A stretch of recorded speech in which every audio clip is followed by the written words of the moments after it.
That's exactly the three main points.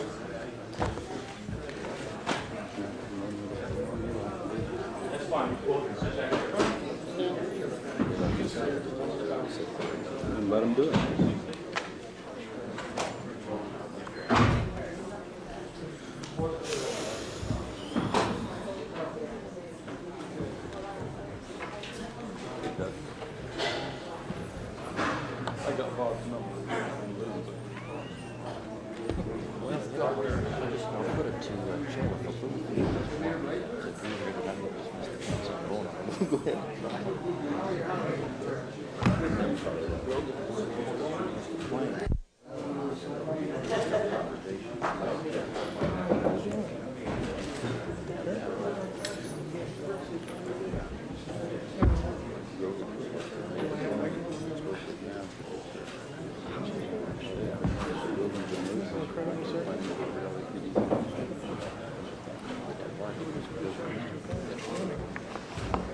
I'm supposed to be back this week.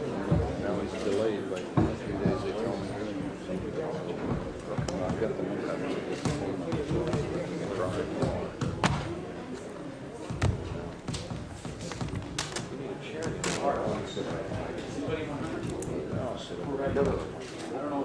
No, why don't you just stay? Oh, Charlene.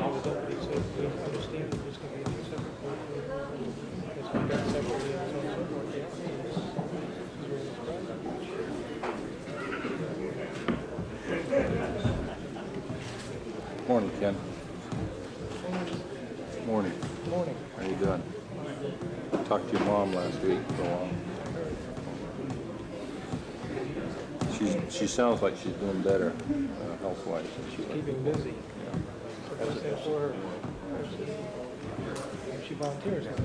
She's doing a good job of that, man. I understand. She's really hooked on it. You know, she spends about 40 hours a week there. I could hear her giving orders over the phone.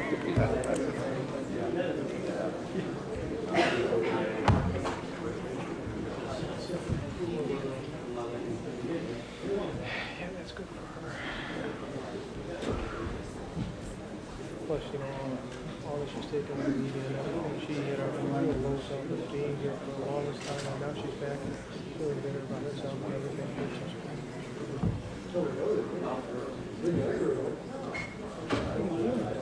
Feeling all right.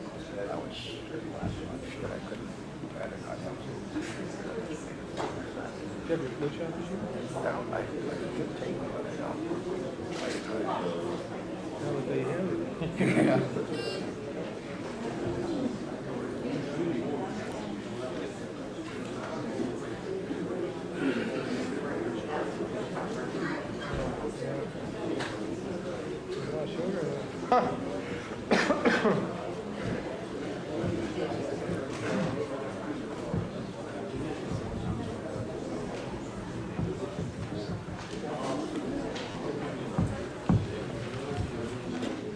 Said that he was served with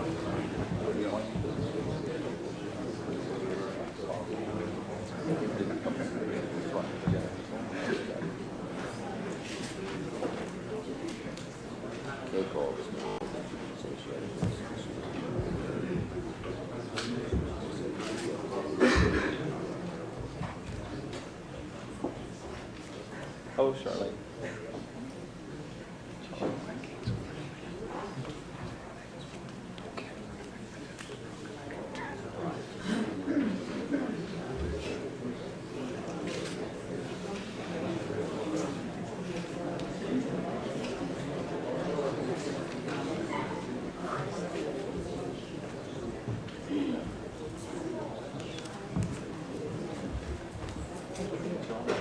He's had his foot amputated on one foot, part of his foot on the other. He's still in the hospital. It's one of the deals where probably not going to walk on it again. May end up having to have his legs in. What's he do? Up and down. I don't. I kind of doubt that he's going to be able to recover from it because his heart rate is too far gone. Yeah, it's very painful too. The part of the problem is he could probably endure being incapacitated. It's a tremendous amount of pain. It's constant. Everyone rise, please, face the flag.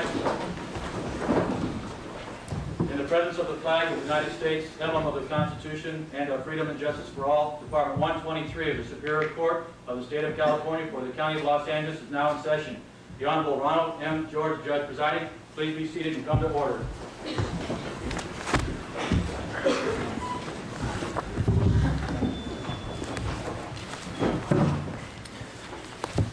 The matter is here for 4 proceedings today in the case of People v. Angela Bono and Kenneth Bianchi. First, and in this order, we will proceed with the motion for new trial, and thereafter with the district attorney's motion regarding various counts which remain as to Mr. Bono, a motion to dismiss counts 1 through 11 of the information as originally numbered.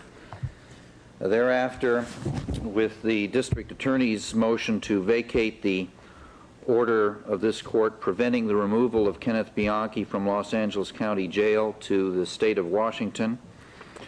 And finally, in the event the motion for new trial is denied as to Mr. Bono, with the sentencing of Mr. Bono.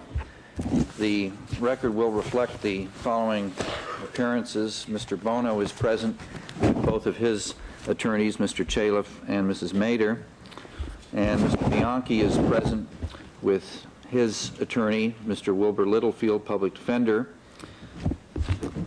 The district attorney, Mr. Filibosian, is present on behalf of that office, and Deputy Attorney General Bourne and Deputy Attorney General Nash are here with reference to the people's position as to Mr. Bono.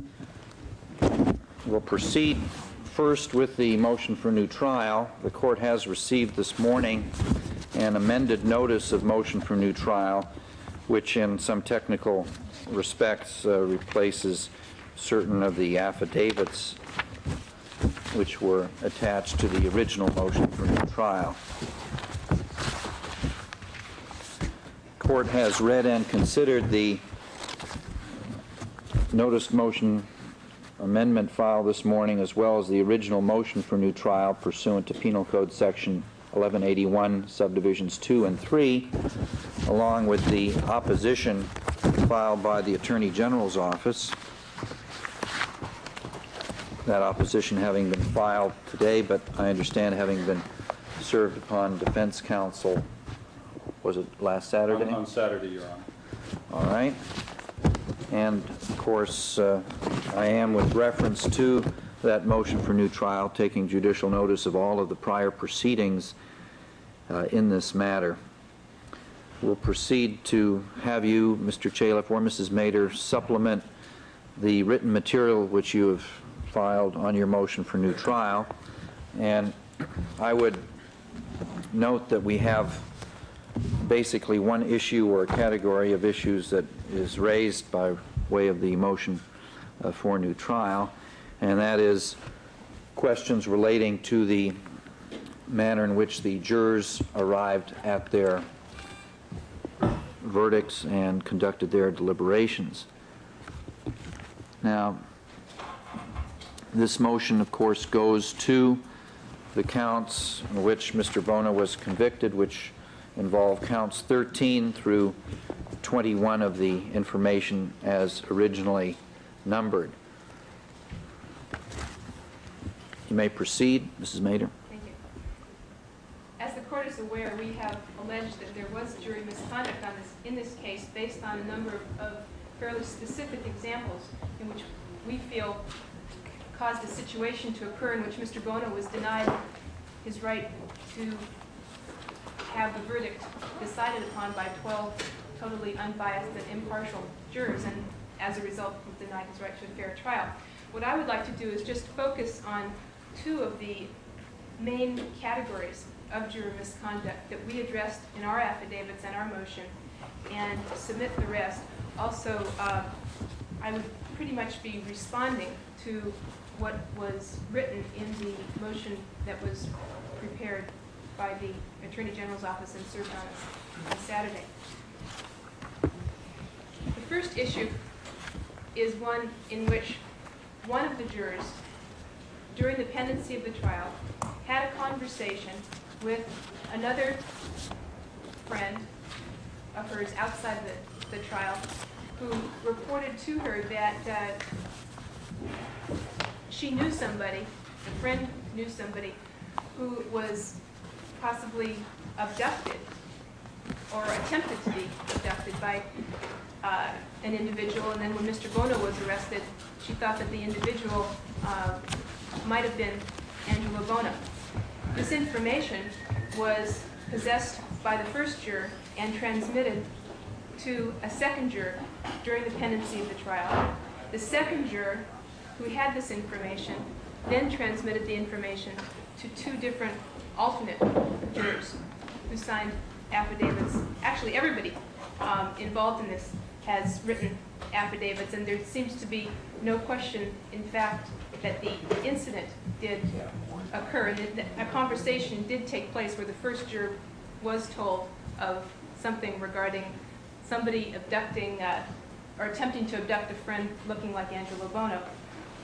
Now, the first juror says that she discounted this information because she didn't think it was possibly accurate, and she didn't report the information to the court when she received the information. And the question that I would ask, well, I have a number of questions, but one of them is that if in fact she really thought that this information had no value and no substance, I would question why she would think enough of it to transmit it to the second juror.